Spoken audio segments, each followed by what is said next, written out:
Hello बच्चों, आप सभी का हमारे YouTube चैनल आइडियल देव क्लासेस में स्वागत है। बच्चों, आज हम आपके लिए 8th ग्रेड अभ्यास पुस्तिका विशेष सामाजिक विज्ञान लेके आए हैं, जो कक्षा 6वीं के लिए है। और इस 8th ग्रेड अभ्यास पुस्तिका को मध्य प्रदेश राज्य शिक्षा केंद्र भोपाल द्वारा वर्ष 2023-24 के लिए बनाया गया है। और इस वीडियो के माध्यम से आज हम आपको विशेष सामाजिक विज्ञान का भाग 2 भूगोल का अध्याय कौन सा बताएंगे? अध्याय 4 में क्या है? मानचित्र। जो मानचित्र अध्याय 4 मानचित्र है, इससे संबंधित जो 8th ग्रेड अभ्यास पुस्तिका में प्रश्न दिए हैं, उन प्रश्नों के उत्तर आपको बताएंगे। लेकिन आप इन प्रश्नों के उत्तर यदि आपको स्वयं को लिखना है तो आपको क्या करना पड़ेगा, या हमारे द्वारा भी यहाँ से देख के लिखेंगे, लेकिन आपको जो आपकी भूगोल की पाठ्य पुस्तक है उसके अध्याय 4 मानचित्र का अध्ययन यानी पूरे पाठ को ध्यान से पढ़िए। ध्यान से पढ़ने के बाद आपको इन जो नीचे प्रश्न दिए हैं आपके 8th ग्रेड अभ्यास पुस्तिका में, इन प्रश्नों को उत्तर आप लिख पाएंगे। चलिए देखते हैं इसका प्रश्न नंबर 1 क्या कह रहा है। दिक् सूचक में सुई हमेशा दिशा प्रदर्शित करती है। प्रश्न क्या है? दिक् सूचक में सुई हमेशा दिशा प्रदर्शित करती है। 4 ऑप्शन दिए हैं। ए नंबर पूर्व पश्चिम, बी नंबर पश्चिम उत्तर, सी नंबर उत्तर दक्षिण और डी नंबर दक्षिण पश्चिम। अब ये चारों ऑप्शन में से आपको सही आंसर बताना। आप सही आंसर कब बता पाएंगे? जब आप पाठ्य पुस्तक के पृष्ठ क्रमांक 27 में इसका उत्तर खोज के यहाँ पे लिख पाएंगे। चलिए, इसका उत्तर सही हो जाएगा सी नंबर उत्तर दक्षिण। नेक्स्ट प्रश्न है प्रश्न नंबर 2। निम्न में से मानचित्र का घटक नहीं है। यहाँ 4 ऑप्शन दिए हैं। 4 ऑप्शन में से आपको बताना है कि मानचित्र का घटक नहीं है। मानचित्र के 3 घटक होते हैं और इस प्रश्न का उत्तर यदि आपको देखना है तो इसका उत्तर आप पृष्ठ क्रमांक 25 में देख सकते हैं। उसमें दिया है मानचित्र के 3 घटक होते हैं, दूरी, दिशा और प्रतीक। तो यहाँ पे इसका सही आंसर हो जाएगा खाका। ए नंबर का ऑप्शन जो दिया है खाका, यह मानचित्र का घटक नहीं है। तो ये 4 ऑप्शन में सही आंसर क्या हो गया? ए नंबर खाका। इसके बाद नेक्स्ट प्रश्न है आपका प्रश्न नंबर 3। निम्न प्रतीक चिन्हों द्वारा दर्शाया गया है। जो आपको प्रतीक चिन्ह दिया है, इन प्रतीक चिन्हों द्वारा क्या दर्शाया गया है आपको यहाँ पे बताना। 4 ऑप्शन दिया है कच्ची सड़क, पुल, बी नंबर बड़ी रेलवे लाइन, जिला सीमा, C number meter railway line, पक्की सड़क और डी नंबर बड़ी रेलवे लाइन और पक्की सड़क। तो ये जो आपका यहाँ पे ये है, ये कौन सी सड़क है? आपकी बड़ी रेलवे लाइन है और ये क्या है? पक्की सड़क है। तो इसलिए इसका सही आंसर कौन सा हो जाएगा? डी नंबर का ऑप्शन सही होगा। डी नंबर का ऑप्शन क्या है? बड़ी रेलवे लाइन पक्की सड़क। तो यहाँ पे आप लिख देंगे डी नंबर बड़ी रेलवे लाइन पक्की सड़क। इस प्रकार बच्चों आपका प्रश्न नंबर 3 कंप्लीट होता है। इसका नेक्स्ट प्रश्न आता है आपका प्रश्न नंबर 4। प्रश्न नंबर 4 क्या है? मानचित्र किसे कहते हैं?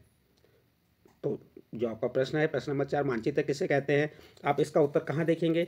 अपनी भूगोल की पाठ्य पुस्तक के पृष्ठ क्रमांक 24 में इस प्रश्न का उत्तर दिया है, उसे देख के आप लिख सकते हैं। तो चलिए, हमने इसका उत्तर क्या बताया है।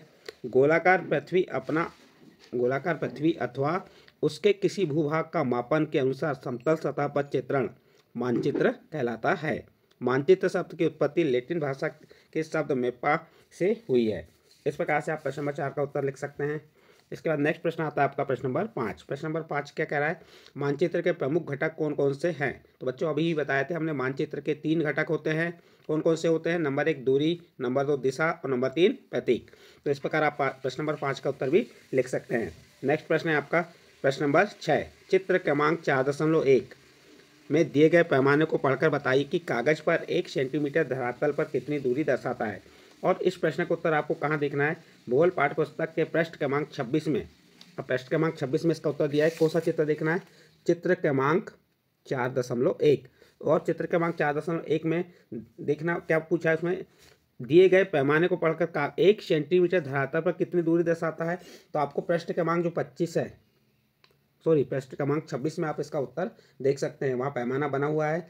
तो पैमाने में ये बताया है कि 1 सेंटीमीटर बराबर कितने दिया है? 10 मीटर। 1 सेंटीमीटर बराबर कितना दिया है? 10 मीटर दिया है। तो आप इसका उत्तर में दे देंगे चित्र क्रमांक 4.1 में दिए गए पैमाने में कागज पर 1 सेंटीमीटर धरातल पर 10 मीटर को दर्शाता है। इस प्रकार प्रश्न नंबर 6 कंप्लीट होता है। इसके बाद नेक्स्ट प्रश्न आता है आपका प्रश्न नंबर 7। प्रश्न नंबर 7 में क्या कहा है? मानचित्र में तीर के द्वारा किस दिशा को दर्शाया जाता है।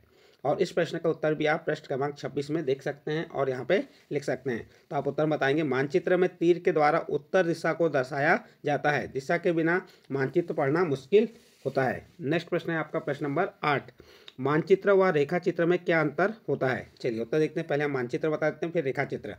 मानचित्र पृथ्वी की सतह या इसके एक भाग का पैमाने के माध्यम से चपटी सतह पर खींचा गया चित्र है।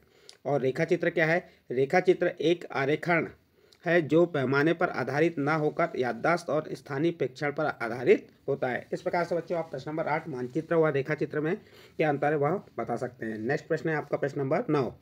प्रश्न नंबर 9 क्या है, मानचित्र में किसी स्थान की स्थिति का पता कैसे लगाया जाता है।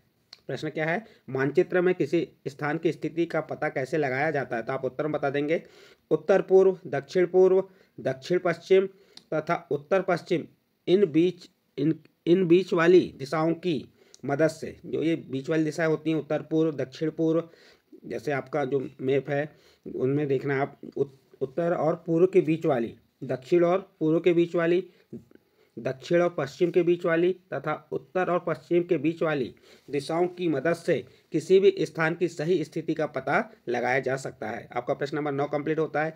नेक्स्ट प्रश्न है आपका प्रश्न नंबर 10।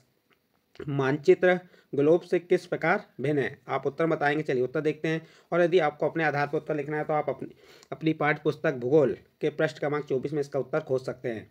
चलिए नंबर 1 बताएं, मानचित्र किसी प्रदेश की भौतिक विशेषताओं का प्रदर्शन करता है। मानचित्र क्या करता है, किसी प्रदेश की भौतिक विशेषताओं का प्रदर्शन करता है, जबकि ग्लोब बिल्कुल पृथ्वी का डुप्लीकेट होता है। नेक्स्ट क्वेश्चन देखिए, मानचित्र से मिली जानकारी की अपेक्षा ग्लोब से मिली जानकारी ज़्यादा सटीक होती है। इस प्रकार से आपका प्रश्न नंबर 10 कंप्लीट होता है। नेक्स्ट प्रश्न है आपका प्रश्न नंबर 11। प्रश्न नंबर 11 क्या है, थीमेटिक मानचित्र हमें कौन कौन सी जानकारियाँ प्रदान करते हैं। प्रश्न क्या है, थीमेटिक मानचित्र हमें कौन कौन सी जानकारी प्रदान करते हैं। तो आप इसका उत्तर कहाँ देखेंगे, भूगोल पाठ्य पुस्तक के पृष्ठ क्रमांक 25 में इसका उत्तर देखकर लिख सकते हैं। चलिए उत्तर देखिए, थीमेटिक मानचित्र विशेष जानकारियाँ प्रदान करते हैं। थीमेटिक मानचित्र क्या करते हैं, विशेष जानकारियाँ प्रदान करते हैं, जैसे सड़क मानचित्र, वर्षा मानचित्र, वन तथा उद्योगों आदि के विवरण दर्शाने वाले मानचित्र इत्यादि। इस प्रकार के मानचित्र को थीमेटिक मानचित्र कहा जाता है। आपका प्रश्न नंबर 11 कंप्लीट होता है। नेक्स्ट प्रश्न है आपका प्रश्न नंबर 12। हमें यह कैसे पता चलता है कि कोई मानचित्र भौतिक प्रकार का है। तो देखिए, पृथ्वी की प्राकृतिक आकृतियाँ जैसे पर्वतों, पठारों, मैदानों, नदियों, महासागरों इत्यादि को दर्शाने वाले मानचित्रों से पता चलता है कि मानचित्र भौतिक प्रकार का है। इस प्रकार आपका प्रश्न नंबर 12 का उत्तर कंप्लीट होता है। नेक्स्ट प्रश्न है आपका प्रश्न नंबर 13। प्रश्न नंबर 13 में क्या कहा है, चित्र क्रमांक 4.3 देखकर निम्नांकित के प्रतीक चिन्ह बनाइए। कौन कौन से प्रतीक चिन्ह, बड़ी रेलवे लाइन, पक्की सड़क, नदी, पुल, जिले की सीमा रेखा, पेड़ व बस्ती। बच्चों इस प्रश्न का उत्तर आप भूगोल की पाठ्य पुस्तक के पृष्ठ क्रमांक 27 से खोज सकते हैं। पहले क्या है, बड़ी लाइन। तो बड़ी लाइन कौन सी हो गई, ये आपकी बड़ी लाइन रेलवे लाइन हो गई। फिर उसके बाद क्या है, पक्की सड़क। तो पक्की सड़क ये हो गई आपकी, ये क्या हो गई, बड़ी रेल लाइन, ये पक्की सड़क हो गई।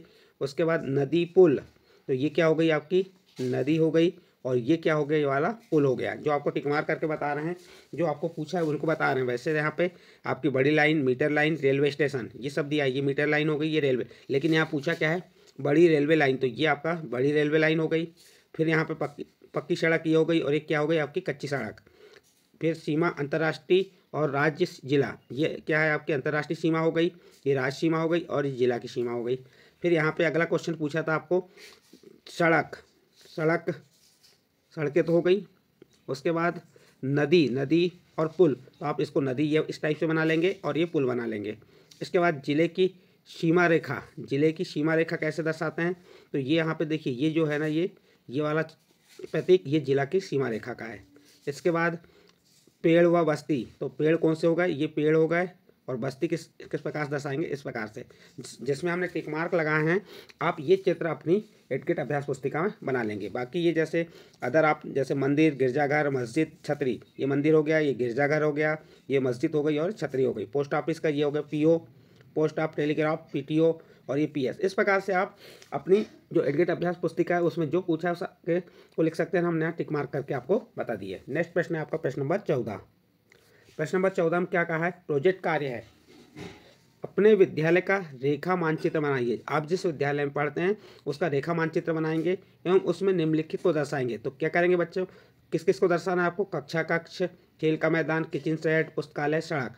तो आपको क्या करना है, अपने आधार पे यहाँ पे एक रेखा मानचित्र बना लेंगे। किसका, विद्यालय का, कौन से विद्यालय का, जिस विद्यालय में आप पढ़ते हैं उस विद्यालय का आप रेखा मानचित्र बना लेंगे, और उस रेखा मानचित्र में कक्षा कक्ष कौन कौन सी कक्षा है आपकी वो बता देंगे, खेल का मैदान बता देंगे, किचन सेट, पुस्तकालय, सड़क। हमने ये हमारे स्कूल का आपको बना के बताए हैं। नेक्स्ट क्वेश्चन है, नेक्स्ट क्वेश्चन तो नहीं होगा। यहाँ पे प्रश्न नंबर 14 तक ही प्रश्न दिए इस बुक में। अब हम आपको जो प्रश्न बताए हैं, और कौन सा अध्याय था आपका, अध्याय 4। अध्याय 4 में क्या है, मानचित्र। मानचित्र से संबंधित आपको जो प्रश्न बताए, यदि ये प्रश्नों के उत्तर आपको अच्छे लगे हों तो आप हमारे चैनल आइडियल देव क्लासेस को सब्सक्राइब कीजिए, लाइक कीजिए और हमारे वीडियो को अन्य ग्रुप में शेयर जरूर कीजिए।